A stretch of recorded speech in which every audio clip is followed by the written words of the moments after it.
Et salut! Alors dans cette vidéo, on se retrouve pour voir comment manipuler des données avec Excel. Donc pour ça, on verra à la fois les fonctions, les outils et les petites techniques d'Excel qui nous permettent un peu de manipuler ces données. Alors cette vidéo, elle se veut un peu introductive, hein. On verra les fonctions, les outils et les techniques juste pour les connaître, voilà, pour un petit peu tout avoir dans la même vidéo, pour avoir toutes les connaissances au même endroit. Et on appliquera tout ce qu'on va voir ici dans des exemples sur la manipulation de données, donc en gros pour voir réellement comment est-ce qu'on utilise tout ce qu'on va apprendre dans cette vidéo. Alors juste dans cette vidéo, il y aura ici à chaque fois des petites explications. Ces petites explications, elles sont issues de ma fiche que vous pouvez télécharger. Le lien est dans la description. Alors c'est parti, dans un premier temps, on va parler des fonctions Excel qui nous permettent de manipuler des données. Et la première fonction qu'on va voir, c'est la fonction aléa entre bornes. Et à quoi elle sert? Elle sert à générer aléatoirement un nombre entier qui est compris entre deux valeurs, donc une valeur minimale et une valeur maximale. Alors pour ça, hein, c'est facile, on va faire égal aléa.entre.borne, donc c'est cette fonction-là. Et par exemple, si on veut générer une valeur entre 0 et 10, et ben là je rentre 0.10, et là vous voyez que ça m'a généré aléatoirement ici un nombre entre 0 et 10, donc ça m'a généré le nombre 0. Alors une petite remarque, c'est que cette fonction aléatoire, elle s'actualise à chaque fois qu'on actualise une cellule. Par exemple, ici, si j'écris quelque chose et que je fais entrer, là vous voyez que j'ai actualisé cette cellule-là en écrivant un texte dedans, et du coup, ça m'a rafraîchi l'aléatoire, et là ça m'a mis 10. Donc 10, encore une fois, qui est une valeur qui est bien comprise entre 0 et 10. Pareil, hein, si je réécris quelque chose et que je fais entrer, donc cette fois-ci je vais actualiser cette cellule-là, et bien là vous voyez que ça m'a à nouveau rafraîchi l'aléatoire. Et si je supprime les textes qui sont dans ces cellules-là, j'actualise à nouveau les cellules, donc regardez, je fais supr, et là vous voyez que ça m'a à nouveau rafraîchi l'aléatoire.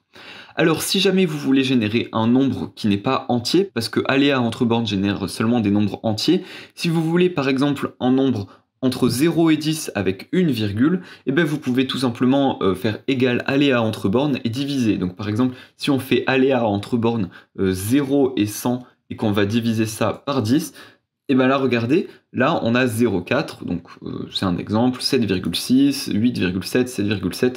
Là on voit qu'on a à chaque fois un nombre entre 0 et 10, mais avec une virgule. Alors ça c'était pour la fonction aléa. Maintenant on va passer à la fonction nbchar. Alors la fonction nbchar, qu'est-ce qu'elle fait? Eh ben, donc nbchar va donner le nombre de caractères contenus dans la cellule C. Donc autrement dit, si je veux savoir combien j'ai de caractères dans cette cellule-là, eh ben, je fais nbchar et je sélectionne cette cellule-là. Et là regardez, ça me renvoie 8. Pourquoi? Parce que Grégoire, le texte Grégoire contient 8 caractères. Autrement dit, il y a 8 caractères dans la cellule qu'on a sélectionnée ici. Si par exemple je veux connaître le nombre de caractères de cette cellule-là maintenant, et que je fais entrer, il y a 8 aussi. Pourquoi? Parce que là, j'ai à nouveau 8 caractères. Alors, une petite remarque, c'est que vous n'êtes pas obligé tout le temps de sélectionner une cellule, hein. À chaque fois, bien évidemment, on peut rentrer manuellement un texte entre guillemets. Par exemple, si j'écris bonjour, et dans bonjour, j'ai 7 caractères, donc là, ça m'a bien renvoyé le nombre de caractères de la chaîne de texte bonjour. Mais voilà, c'est vrai qu'en pratique, on utilise plus souvent la sélection d'une cellule pour compter le nombre de caractères. La fonction gauche, qu'est-ce qu'elle fait? Elle renvoie les n premiers caractères de la cellule C. Donc par exemple, si je veux les 3 premiers caractères de cette cellule-là, je fais égal gauche, comme ceci, donc c'est cette fonction-là. Donc je veux les n premiers caractères de la cellule C, donc dans un premier temps je rentre la cellule, donc c'est cette-ci, puis je veux les 3 premiers caractères, donc je rentre 3, je fais entrer, et là vous voyez, ça m'a renvoyé gré. Pourquoi? Parce que finalement, de la cellule bleue, donc dans cette cellule-là, si je pars de la gauche et que je compte 3 caractères, donc GRE, ça me renvoie bien GRE. Donc c'est exactement ce que fait la fonction égale gauche. Et la fonction égale droite, elle fait la même chose, sauf que cette fois-ci, c'est les n derniers caractères, c'est en partant de la droite de la cellule. Donc si je fais égale droite, donc c'est cette fonction-là, et que je sélectionne à nouveau cette cellule point virgule 3, si je veux les 3 derniers caractères en partant de la droite de la cellule qui contient le texte Grégoire, et là, ça me renvoie IRE. Pourquoi? Parce que là, en partant de la droite, 1, 2, 3, les 3 premiers caractères en partant de la droite, c'est bien IRE. Donc c'est bien ce que me renvoie cette fonction-là. Maintenant, on va parler de la fonction supprespace. Qu'est-ce qu'elle fait? Eh ben en fait, elle renvoie tout simplement le même texte que la cellule qu'on sélectionne, mais elle va supprimer les espaces, donc à la fois les espaces qui sont avant et après le texte, mais aussi les espaces multiples au sein d'une chaîne. Par exemple, là, si j'ai cette chaîne-là, donc vous voyez que dans cette chaîne, on a plusieurs espaces avant, on a 1, 2, 3 espaces ici avant. Ici, on a 1, 2, 3 espaces au sein de la chaîne et on a 1, 2, 3, 4 espaces après la chaîne de caractères. Si je veux enlever les espaces avant et après et que là, au lieu d'avoir plusieurs espaces, on n'en veut qu'un seul, et bien pour ça, on va utiliser égal supprespace. Donc cette fonction, en fait, ce qu'elle fait, c'est qu'elle simplifie, on va dire, les espaces au niveau d'une chaîne de caractères. Donc supprespace de cette chaîne-là, si je fais entrer, vous voyez qu'on n'a plus d'espace avant. Entre bonjour et ça, et ben on n'a plus plein d'espace, mais on n'en a qu'un seul. Et à la fin, alors là, on peut pas vraiment vérifier parce que si je double-clique, vous voyez que ça me sélectionne la fonction, mais vous pouvez faire confiance au fait qu'il n'y a pas d'espace à la fin de la chaîne de caractères. Donc ça, c'était la fonction supprespace. Et enfin, la fonction concat, qu'est-ce qu'elle fait? Alors, elle va renvoyer la concaténation de plusieurs cellules ou de textes. Alors là, autrement dit, si je fais égal concat, donc c'est cette fonction-là, et que par exemple, imaginons que dans cette cellule-là, je veux le nom et le prénom, ben, je fais égal concat, le nom, point virgule. Alors le prénom plutôt, point virgule, le nom, comme ceci, je fais entrer, et là vous voyez que dans une seule cellule, on a les informations qui sont concaténées de deux cellules. Ici on a le prénom et le nom, et si je voulais avoir un espace entre le prénom et le nom, et ben je pourrais manuellement rajouter guillemets, espace guillemets, point virgule. Donc là ce que ça va me faire, c'est que dans cette cellule-là, ça va me concaténer la cellule bleue, donc le prénom, puis ça va me mettre un espace, puis ça va me mettre la cellule rouge, donc le nom de famille. Et donc si je fais entrer, vous voyez bien qu'on a ça. Et on peut aller un petit peu plus loin, hein. Par exemple, si on veut avoir écrit prénom de point Grégoire, nom de point d'Avignon, et ben on peut aussi le faire, prénom de point hop, point virgule, et nom de famille, donc virgule, nom de point hop, et là entrée, et là vous voyez prénom de point le prénom, nom de point d'Avignon. Et l'avantage de ça, c'est que bien sûr c'est dynamique, hein, puisque si je change un jour le prénom, s'il s'appelle plus Grégoire, mais s'il s'appelle Jean, ben là vous voyez Jean d'Avignon. Pareil pour la cellule gauche, les 3 premiers caractères, c'est bien J-E-A maintenant, etc. Donc c'est vraiment l'avantage de toutes ces formules, c'est qu'en fait elles sont toutes dynamiques. Voilà, donc ça c'était pour les principales fonctions sur Excel à connaître. Maintenant je vous propose qu'on parle un peu plus des outils dans Excel à connaître pour manipuler des données. Alors, dans un premier temps, on veut voir comment séparer une colonne en plusieurs colonnes à travers l'outil convertir largeur fixe. Alors là, on va s'imaginer dans ces exemples qu'à chaque fois, on a un identifiant, puis une date, puis un prénom et enfin un nom. Alors là, si je veux avoir une colonne avec l'identifiant, une colonne avec la date et une colonne avec le prénom et le nom, comment je peux faire? Eh bien, vous voyez qu'il faut bien qu'on sépare cette cellule-là en 3 cellules, ici, pareil pour là, pareil pour là, pareil pour là. Et du coup, nous, ce qu'on va chercher à faire, c'est qu'on va chercher à repérer un petit peu les caractéristiques en commun de toutes ces cellules pour pouvoir séparer les colonnes. En l'occurrence, ici, la caractéristique commune, c'est que le premier caractère, on s'en fiche, le deuxième, troisième, quatrième, cinquième, c'est l'identifiant, le sixième, on s'en fiche, de celui-ci, donc du 7e jusqu'au 17e, c'est la date, on garde, puis ensuite on s'en fiche, puis etc. Donc vous comprenez un peu l'idée. Et donc quand c'est comme ça, en gros, quand c'est vraiment la position des caractères qui est importante pour scinder un texte, eh ben on utilise données convertir largeur fixe, donc données convertir largeur fixe ici. Et puis si je clique sur suivant, regardez, je peux ajouter un séparateur. Un séparateur, c'est quoi? Eh ben c'est tout simplement une séparation entre deux colonnes. Par exemple, si je rajoute un séparateur ici, là, eh ben ça veut dire quoi? Ça veut dire que tout ce qui est avant le séparateur va être dans une colonne, tout ce qui est après le séparateur va être dans une autre colonne. Donc là, par exemple, si je rajoute ces séparateurs-là, eh ben on va avoir toutes les parenthèses dans une colonne, puis tous ces numéros ici dans une colonne, puis tout ça dans une colonne, puis tout ça dans une autre colonne. Donc vous voyez qu'un séparateur, c'est vraiment quelque chose, en gros, qui sert à scinder en plusieurs colonnes, en gros. Et nous, on va chercher à positionner les caractères de manière intelligente pour avoir toutes nos informations dans les bonnes colonnes. Alors pour ça, je vais supprimer les séparateurs, je vais double-cliquer ici. Et nous, ce qu'on va vouloir faire, c'est qu'on veut, dans un premier temps, avoir le numéro. Alors le numéro, vous voyez qu'il est là, donc il est ici et ici. Donc là, on aura une colonne avec des parenthèses, mais on s'en fiche. Une colonne avec des numéros, ça on va les garder. Les dates, elles sont là. Donc là, vous voyez qu'on a toutes les dates. Et les prénoms et noms, ils sont tous là. Donc là, on va avoir plusieurs colonnes. Donc si je fais terminer ici, vous voyez qu'on a bien ce qu'on a dit, une colonne avec des parenthèses, avec des numéros, avec des tirets, avec des dates, etc. Nous, ce qui nous intéresse, donc c'est cette colonne-là, cette colonne-là, cette colonne-là. Donc on va supprimer cette colonne-là, celle-ci et celle-ci. Celle-ci, je les supprime comme ça. Et si je rajoute un identifiant au-dessus, donc pour ça, je vais insérer une ligne. Donc clic droit, puis insérer. Là, on peut écrire par exemple identifiant, puis date, puis ça, on peut dire par exemple que c'est des noms, voilà. Alors, maintenant ce qu'on peut vouloir faire aussi, c'est que au lieu d'avoir une colonne avec les noms et prénoms, ici vous voyez qu'à chaque fois on a le prénom puis le prénom puis le nom, on peut vouloir avoir une colonne avec le prénom et une colonne avec le nom. Alors comment faire ça ? Là, il faut dans un premier temps s'assurer que toutes les données soient sous la même forme, hein, c'est-à-dire qu'à chaque fois, la première donnée c'est le prénom et la deuxième donnée c'est le nom. Et vu que c'est le cas ici, et ben ce qu'on va pouvoir faire, c'est qu'on va pouvoir faire pareil. Donc on va sélectionner toutes ces données-là. Alors hop, pas la dernière, donc toutes ces données-là, puis données, convertir ici.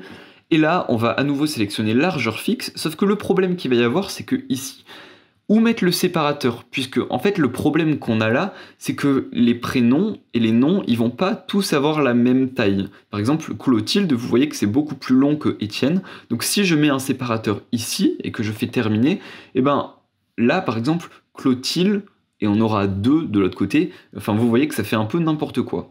Donc quand on est dans ce genre de situation finalement, où vous voyez que les données ne sont pas toutes de la même taille, elles font pas toutes la même longueur et donc on peut pas les séparer suivant leur longueur. Ce qu'on va devoir faire, c'est qu'on va devoir utiliser la deuxième manière de séparer des données, qui est l'outil données convertir délimité, donc sépare une colonne en plusieurs colonnes suivant un caractère choisi. Alors là, par exemple, on remarque qu'à chaque fois, on a le prénom, un espace et le nom, et c'est pareil partout. Donc là, on va pouvoir aller dans données, convertir, délimité ici, et là ce qu'on va dire c'est que finalement on veut vouloir séparer les données suivant l'espace ici. Et donc là ce que ça va faire, c'est que ça va mettre un séparateur à chaque fois qu'on a un espace dans les données. Alors bien sûr, vous pouvez mettre n'importe quel caractère, hein. Si par exemple notre séparateur c'était un O ici, ben vous voyez que là donc on avait Anton Plourde. Donc Anton, il y a 2 O, et donc à chaque fois qu'on a un O, et ben ça va séparer les données au niveau du O. Là, vous voyez donc ANT, le O c'est un séparateur, N, PL, puis on avait un O, à nouveau un séparateur, etc. Donc nous on avait dit qu'on voulait l'espace, donc là on va séparer les données suivant l'espace, et si je fais terminer, et ben là vous voyez que d'un côté j'ai bien tous les prénoms, et de l'autre côté j'ai bien le nom, et ce que ça a fait par la même occasion, c'est que l'espace qui a servi à délimiter les données, il a été supprimé. Donc là, j'ai le prénom et là, j'ai le nom. Voilà. Alors maintenant, on va parler de données supprimer les doublons. Alors juste, je vais me permettre de changer cette petite valeur-là. Par exemple, je vais mettre ça. Allez, voilà, hop. Et du coup, maintenant, si je sélectionne toutes les données et que je vais dans données supprimer les doublons, donc données puis supprimer les doublons, donc c'est cette icône-là ici, et bien là, regardez ce qui va se passer, c'est que ici, on a des doublons, donc là, regardez, on a Clotilde Babin, sa date de naissance, allez, et on a 2 identifiants différents ici. Et nous, ce qu'on peut vouloir faire, c'est qu'on peut se dire, bah tiens, s'il y a une personne qui a la même date de naissance, le même prénom et le même nom, même si elle a 2 identifiants différents, on veut supprimer ce doublon-là. Donc ce qu'on peut faire, c'est qu'on peut dire, alors là, je vais tout décocher, ça va être plus simple, et on va se dire, si j'ai une personne qui a le même prénom, donc je sélectionne prénom, qui a le même nom, donc je sélectionne nom, qui a la même date de naissance, donc je sélectionne date, si une personne, elle a tout ça en commun, eh ben on va supprimer les valeurs de manière à ce qu'il en reste qu'une seule. Et là, si je fais OK, eh ben vous voyez que la dernière valeur a été supprimée. Pourquoi? Eh ben alors je fais CTRL Z, parce que la dernière valeur, toutes ces données-là et toutes ces données-là étaient exactement identiques. Donc c'est pour ça que on a supprimé une des deux, et ça on a gardé qu'une seule. Alors ça c'était pour supprimer les doublons. Si on veut juste afficher les doublons, pour ça, alors par exemple je vais sélectionner tout ça ici, et là, parmi ces textes-là, j'aimerais bien afficher les doublons. Alors afficher les doublons, c'est par exemple mettre un arrière-plan juste pour les repérer. Donc pour ça, on va dans mise en forme conditionnelle, mise en surbrillance des cellules et valeur en double, donc accueil, mise en forme conditionnelle, surbrillance des cellules, valeur en double. Et là, vous voyez, on peut choisir un petit peu ce qu'on veut. Par exemple, là, on va mettre en forme les cellules qui contiennent des valeurs en double, donc c'est bien ce qu'on fait ici, avec un remplissage rouge clair, donc autrement dit, les valeurs en double vont avoir un arrière-plan rouge, donc c'est ce qui se passe ici. Si on veut n'afficher que les valeurs uniques, bah là je clique sur unique, et vous voyez que cette fois-ci ce sont les valeurs uniques qui ont un arrière-plan rouge. On peut changer la couleur de l'arrière-plan, par exemple on peut prendre un arrière-plan vert, et là vous voyez que les valeurs uniques ont un arrière-plan vert. Pareil, les valeurs en double ici ont un arrière-plan vert. Alors moi je vais laisser par défaut arrière-plan rouge pour les valeurs en double, là je fais OK, et là vous voyez que ça permet assez vite de mettre en évidence tous les doublons ici. Donc par exemple là on a 2 fois Clotilde, ça je les mets juste en évidence, ça ne les supprime pas. Ensuite on va parler de l'outil de filtre qui va tout simplement permettre de filtrer ou trier les valeurs d'une liste. Donc pour ça on va dans un premier temps sélectionner la ligne d'en-tête, donc celle-ci, hop, et puis on va dans accueil et puis dans filtrer, donc c'est ce petit bouton là, trier et filtrer, et puis filtrer, comme ceci. Et là vous voyez qu'il y a des petites icônes ici qui sont apparues à chaque fois, et qui vont nous permettre de faire plusieurs trucs. Dans un premier temps, on peut trier des données, par exemple on peut trier les données suivant les prénoms de A à Z. Donc là vous voyez que Anton Plourde il est en premier, parce que si on regarde l'ordre alphabétique, bah, son prénom il vient en premier parmi tous les autres. En gros le A vient avant le C quoi. Donc je fais CTRL Z pour pouvoir enlever ça, voilà. Donc Anton, vous voyez qu'à la base il était deuxième. On peut pareil faire des tris avec le prénom, avec les dates. On peut trier par exemple suivant la date de naissance, donc du plus ancien au plus récent. Là on a le plus vieux en premier, Étienne, et le plus jeune en dernier, donc ce serait Clotilde ici. On peut trier par identifiant, du plus petit au plus grand. Mais ce qu'on peut faire aussi, c'est qu'on peut filtrer les valeurs. Alors on peut aller assez loin dans les filtres, mais on va voir que les filtres de base. Le filtre principal, c'est tout simplement de dire qu'on veut afficher, donc filtrer par couleur, et afficher uniquement les données qui ont un arrière-plan rouge ici. Donc là vous voyez que ça m'a masqué toutes les données sauf celles qui ont un arrière-plan rouge. Donc ça finalement c'est un moyen d'afficher uniquement les doublons. Alors je fais CTRL Z. On peut aussi par exemple filtrer, alors on peut aller assez loin dans les filtres, regardez, si je vais dans filtre textuel, je peux filtrer les données en affichant que les données qui commencent par la lettre, par exemple par la lettre L ici. Et du coup, si je fais OK, bah vous voyez qu'il me reste que Laurent parce que c'était la seule personne dont le prénom commençait par la lettre L. Voilà. Alors ça, c'était pour les filtres. Maintenant, on va pouvoir parler du CTRL F. Et le CTRL F, il permet tout simplement de rechercher du texte et de le remplacer par un autre texte. Par exemple, on peut s'imaginer, alors c'est un exemple bête, hein, mais que finalement, l'académie, je sais pas, décide que tous les gens qui s'appellent Anton doivent avoir un E à la fin, donc doivent s'écrire A-N-T-O-N-E. Ben pour ça, je vais faire CTRL F et je vais chercher tous les Anton, donc A-N-T-O-N, comme ça, sans le E. Donc je cherche tous les Anton, et à la place d'avoir Anton, et ben je vais avoir Anton avec un E, donc A-N-T-O-N-E. Et là, regardez ce que ça va faire si je fais remplacer tout, et ben c'est que finalement, dans les données qui ont été choisies, toutes les cellules qui contiennent Anton, donc A-N-T-O-N sans le E, vont cette fois-ci avoir un Anton avec un E. Donc finalement, on va remplacer Anton par Anton. Voilà. Alors j'ai une petite remarque, c'est que CTRL F permet de rechercher des données, puis après moi j'ai tendance à cliquer sur remplacer et à choisir par quoi remplacer. Il y a aussi le raccourci CTRL H qui permet directement d'afficher le bouton rechercher et remplacer. Bon, moi j'appelle ça CTRL F puisque dans la majorité des applications sur l'ordinateur, c'est le CTRL F qui permet de faire cette action, donc voilà, mais bon, peu importe.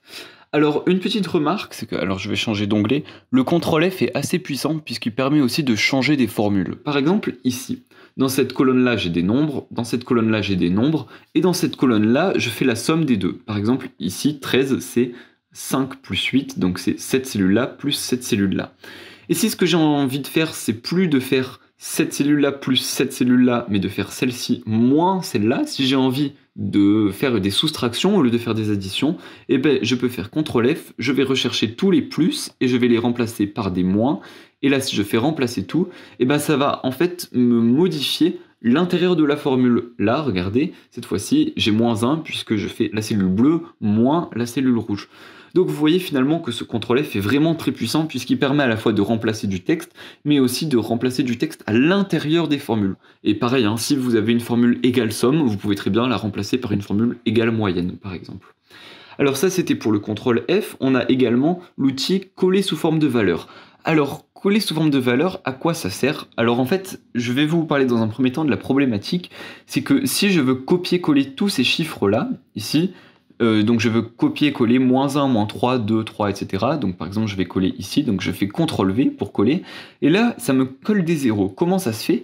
Parce que là, en fait, si je double-clique ici, on a une formule, et la formule, c'est quoi? C'est A2 moins B2, autrement dit, c'est 2 cellules sur la gauche moins une cellule sur la gauche. Pareil ici, c'est A4, donc 2 cellules sur la gauche moins une cellule sur la gauche. Et si je copie tout ça et que je le colle ici, si je double-clique ici, ce que ça me fait, c'est que ça me colle en fait la formule. Ça me colle 2 cellules sur la gauche moins une cellule sur la gauche.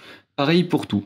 Et nous, si vraiment on veut coller les chiffres au lieu de coller les formules, et bien pour ça, je peux ici faire accueil et puis coller. Et là, en dessous, j'appuie sur la petite flèche. Et là, je choisis coller les valeurs, donc cette icône-là. Et là, regardez, ce que ça me fait, c'est qu'au lieu de me coller la formule, ça m'a bien collé -1, -3, 2, etc. Et si je double-clique dessus d'ailleurs, et ben vous voyez que j'ai bien le chiffre et j'ai plus la formule. Et d'ailleurs ça résout un petit truc qu'on a vu précédemment, c'est que ici, bonjour ça va, là on pouvait pas savoir si à la fin on avait des espaces ou pas, puisque quand on double-cliquait, et ben ça m'affichait la formule et ça m'affichait pas le texte. Pour afficher uniquement le texte, je peux le copier et le coller sous forme de valeur, donc accueil, coller valeur ici. Et là, si je double-clique à la fin du texte, vous voyez que j'ai pas d'espace, je ne peux pas aller plus loin. Donc finalement, ça permet en quelque sorte de ne pas coller la formule, mais de coller vraiment la valeur. Donc ça, c'était pour les outils Excel. Maintenant, on va parler des nombres, on va parler des petites techniques d'Excel, des petits trucs à savoir par rapport aux nombres. Pour comprendre ça, il faut dans un premier temps que je vous explique ce que j'ai écrit ici. Alors, en fait, on a 3 colonnes avec des nombres. Ici, on a des nombres qui sont écrits sous la bonne forme, puisque les unités et les décimales sont séparées par une virgule. Ici, on a des nombres qui sont écrits sous la mauvaise forme, cette fois, puisque les unités et les décimales sont séparées par un point. Donc ces nombres-là sont écrits d'une mauvaise façon, entre guillemets. Et ici, on a des nombres, alors là, c'est un petit peu spécifique, ce sont des nombres qui sont reconnus comme texte. Alors, en fait, pour faire simple, les nombres, ils peuvent être stockés sous 2 manières différentes. Soit ils peuvent être stockés sous forme de nombres, ou soit ils peuvent être stockés sous forme de texte. Par exemple, si j'écris ici 100, et ben là, je peux avoir à la fois le nombre 100, donc le nombre 100, ou le texte 100, donc le texte 1, 0, 0. Et ici, ce qu'on a fait, c'est qu'on a écrit des nombres, sauf que ces nombres-là sont stockés comme des textes. Ici, ils étaient stockés comme des nombres, ici, ils sont stockés comme des textes. Et d'ailleurs, si je clique ici sur le petit point d'exclamation, on nous dit ici que le nombre est stocké sous forme de texte. Donc là, on a en gros un nombre qui est stocké sous la mauvaise forme, entre guillemets, puisque le nombre n'est pas stocké sous forme de nombre. Le nombre n'est pas compris par Excel comme nombre, mais il est compris comme texte. Alors ça, c'est ce qu'on a dans les 3 colonnes. Et du coup, on va pouvoir voir un petit peu tout ce qu'il faut savoir à propos des nombres. Dans un premier temps, les nombres sur Excel, ils sont séparés par des virgules et non pas par des points. Alors ça, c'est pour le Excel en français. Pour le Excel en anglais, ils sont séparés par des points, mais je pense que la majorité d'entre vous utilisez la version française de Excel, et les nombres sont donc séparés par des virgules. Alors, autrement dit, cette manière d'écrire un nombre 1,2, c'est une bonne manière de l'écrire. Cette manière 1.2, c'est une mauvaise manière de l'écrire, puisque là, le nombre est séparé par un point, alors que le nombre doit tout le temps être séparé par une virgule. Alors du coup, quand on a un nombre qui est séparé par un point, ce qui va se passer, c'est qu'Excel, il va pas considérer la donnée comme un nombre, mais il la considérera comme un texte. Donc il lira 1.4 comme la lettre 1, la lettre point et la lettre 4, et pas comme le chiffre 1,4. Donc le principal problème avec ça, c'est qu'on ne pourra pas faire d'opération avec ce genre de nombre mal écrit, puisqu'Excel considère ce genre de nombre comme des textes. Par exemple, on ne peut pas faire 1.4 x 2, parce que c'est comme si on demandait à Excel de faire la multiplication de 2 textes. Et donc ça, c'est pas faisable. Tout ça pour dire qu'il faut que les nombres soient écrits avec le bon séparateur, à savoir la virgule. Ensuite, les nombres, ils sont alignés à droite s'ils sont reconnus comme nombres, et ils sont alignés à gauche s'ils sont reconnus comme des textes. Autrement dit, là, regardez ici, tous les nombres que j'ai dans cette colonne, ils sont alignés à droite. Pourquoi? Puisqu'ils sont reconnus par Excel comme nombres. Ici, ce nombre-là, il est aligné à droite aussi parce qu'il est reconnu comme nombre. Et tous ces nombres-là, ici, ici et ici, donc tous les nombres qui sont sélectionnés en gris, ils sont à gauche. Pourquoi? Parce qu'ils sont reconnus de la mauvaise manière.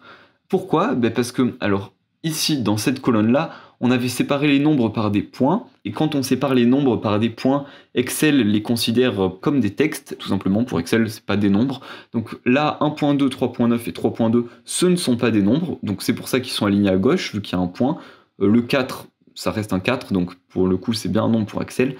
Et ces nombres-là, vu qu'ils sont stockés sous forme de chaîne de texte, vu qu'ils ne sont pas stockés sous forme de nombres, eh ben, ils sont considérés par Excel comme des textes, et c'est pour ça qu'ils sont alignés à gauche. Alors, juste petite remarque, c'est que là, quand je parle de l'alignement, je parle de l'alignement par défaut, puisque après, dans Excel, vous pouvez changer l'alignement, et si je sélectionne ces données et que je veux les aligner à gauche, c'est possible, hein.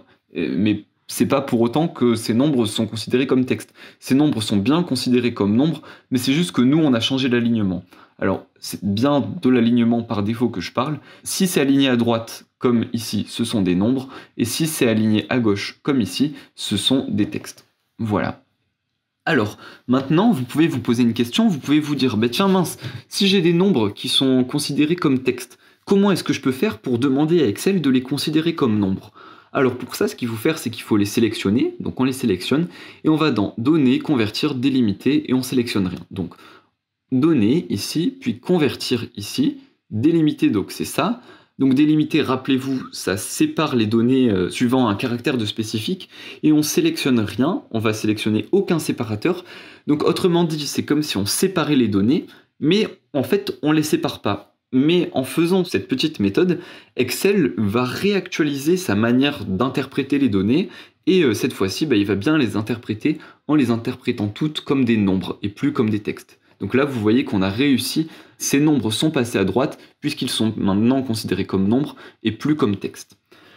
Alors, une autre question que vous pouvez vous poser, c'est comment faire si on nous donne des nombres qui sont séparés par des points, et que nous, on veut en fait séparer les nombres par des virgules. Autrement dit, si là, tous ces nombres-là sont séparés par des points, comment faire pour qu'ils soient considérés par Excel comme des nombres? Donc comment remplacer ici ce point-là par des virgules?